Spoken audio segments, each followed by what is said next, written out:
अनुज बधू भगनी सुत नारी, सुन सठ कन्या समय चारी। इन्हीं कुदृष्टि बिलो कहीं जोई, ताई बंधे कछु पाप न होई। सीता जी कहती हैं, हे मूर्ख, भाई की पत्नी, बहन, पुत्र वधू और बेटी, ये चारों कन्या के समान हैं। जो इन्हें कुदृष्टि से देखता है उसे मारने में कोई पाप नहीं होता। जो तुम मोहि देई बिनु मांगे, सीता कहूँ रावण सुन जाही। तेहि के नारी नरक कर द्वार। रावण कहता है, अगर तुम मेरी हो जाओ बिना कुछ मांगे तो मैं तुम्हें सब कुछ दूंगा, परंतु जो स्त्री से बलपूर्वक संबंध रखता है वह नरक के द्वार तक पहुंच जाता है। तो नमस्कार प्रिय दर्शकों, आज हम आपको लेकर चलते हैं रामायण के उस अद्वितीय प्रसंग की ओर जहां राक्षस राज रावण और माता सीता का संवाद होता है।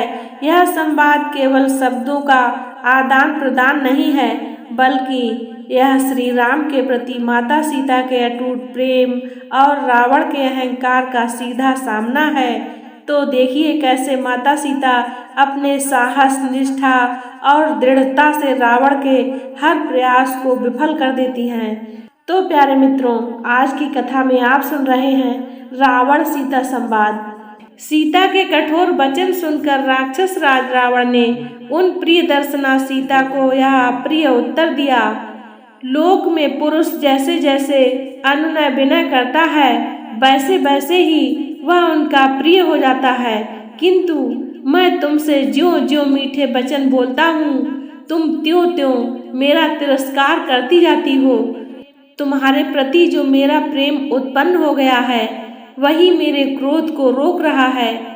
हे सुमुखी, यही कारण है कि वध और तिरस्कार के योग्य होने पर भी मैं तुम्हारा वध नहीं कर रहा हूँ। हे मिथिलेश कुमारी, तुम मुझसे जैसी कठोर बातें कर रही हो उसके प्रतिकार में तुम्हें कठोर प्राण दंड देना ही उचित है। हे सुंदरी, मैंने तुम्हारे लिए जो अवधि नियुक्त की है उसके अनुसार मुझे 2 महीने और प्रतीक्षा करनी है। तत्पश्चात तुम्हें मेरी शैया पर आना ही होगा। स्मरण रखो, यदि 2 महीने बाद तुमने मुझे अपना पति स्वीकार नहीं किया तो मेरे रसोइये मेरे कलेवे के लिए तुम्हारे टुकड़े टुकड़े कर डालेंगे।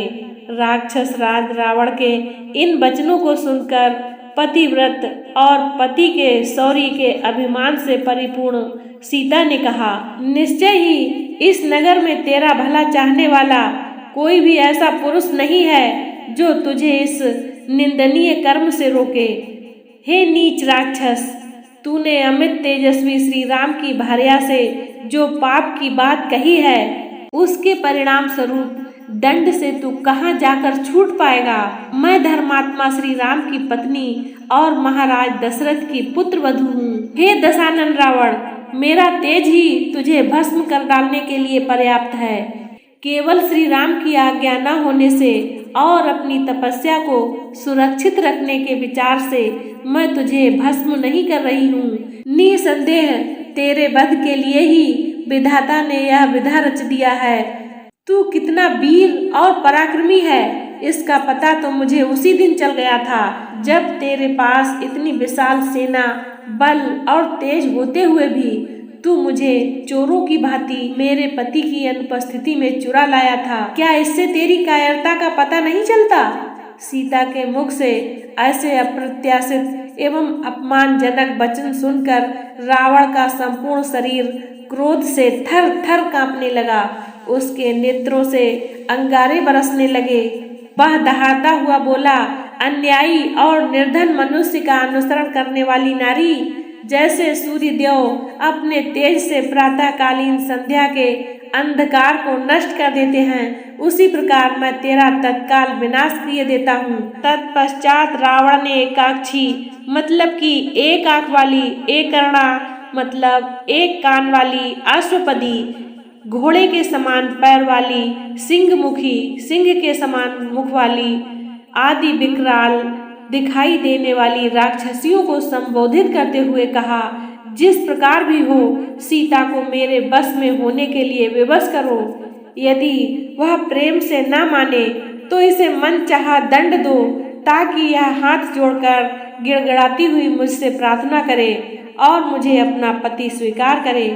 राक्षसियों को इस प्रकार आज्ञा देकर काम और क्रोध से व्याकुल हुआ राक्षस राज रावण सीता की ओर देखकर गर्जना करने लगा। रावण को अत्यंत क्रोधित देखकर मंदोदरी और धान्य मालिनी नाम की एक अन्य राक्षस कन्या शीघ्र रावण के पास आई और उसका आलिंगन कर बोली, हे प्राणनाथ, आप इस कुरूप सीता के लिए क्यों इतने व्याकुल होते हैं? भला इसके फीके पतले अधरों, अनाकर्षक क्रांति और छोटे भद्दे आकार में क्या आकर्षण है?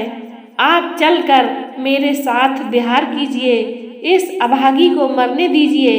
इसके ऐसे भाग्य कहाँ जो आप जैसे अपूर्व बलिष्ठ अद्भुत पराक्रमी तीनों लोकों के विजेता के साथ रमण सुख प्राप्त कर सके। हे नाथ, जो स्त्री आपको नहीं चाहती उसके पीछे उन्मत्त की भांति दौड़ने से क्या लाभ है? इससे तो व्यर्थ ही मन को दुख होता है। जब उन राक्षसियों ने ऐसा कहा और दूसरी ओर हटा ले गईं, तो मेघ के समान काला और बलवान राक्षस रावण जोर जोर से हंसता हुआ अपने भव्य प्रसाद की ओर चला गया। तो मित्रों, आज की कथा को यहीं पर विराम देते हैं। अब आइए कुछ अनमोल वचनों को सुनते हैं। अनुज बधू भगनी सुत नारी, सुन सठ कन्या सम चारी। इनहि कुदृष्टि बिलो कहीं जोई, ताई बधे कुछ पाप न होई। सीता जी कहती हैं, हे मूर्ख, भाई की पत्नी, बहन, पुत्र वधू और बेटी ये चारों कन्या के समान हैं। जो इन्हें कुदृष्टि से देखता है उसे मारने में कोई पाप नहीं होता। नीति वचन सुन सठ रावण, कालु निकट तहु आई। माता सीता रावण को नीति के वचन सुनाते हुए कहती हैं, हे मूर्ख रावण, मेरे वचनों को सुन और समझ कि तेरा अंतकाल निकट है। जो तुम मोहि देहि बिनु मांगे, सीता कहूँ रावण सुन जाई। तेहि के नारी नरक कर द्वार। रावण कहता है, अगर तुम मेरी हो जाओ बिना कुछ मांगे तो मैं तुम्हें सब कुछ दूंगा, परंतु जो स्त्री से बलपूर्वक संबंध रखता है वह नरक के द्वार तक पहुंच जाता है। रघुकुल तिलक सदा मैं सेवक, भयउ प्रभु सम प्रेम दास भाव। नाहि मम आपत्ति तनु समुझाई। माता सीता अपने श्री राम के प्रति समर्पण का भाव प्रकट करती हैं और कहती हैं, मैं रघुकुल के तिलक श्री राम की सदा सेवा में रत रहती हूँ और मेरे लिए तन की कोई चिंता नहीं है। सुनहु रावण बिनु मरण प्रसंगा, राम तजेउ तब सुयसी भंगा। माता सीता कहती हैं, हे रावण, बिना मृत्यु के किसी भी प्रसंग में तुम्हारी कोई महिमा नहीं है। श्री राम को त्यागने का विचार तुम्हारे लिए ही सर्वनाश का कारण बनेगा।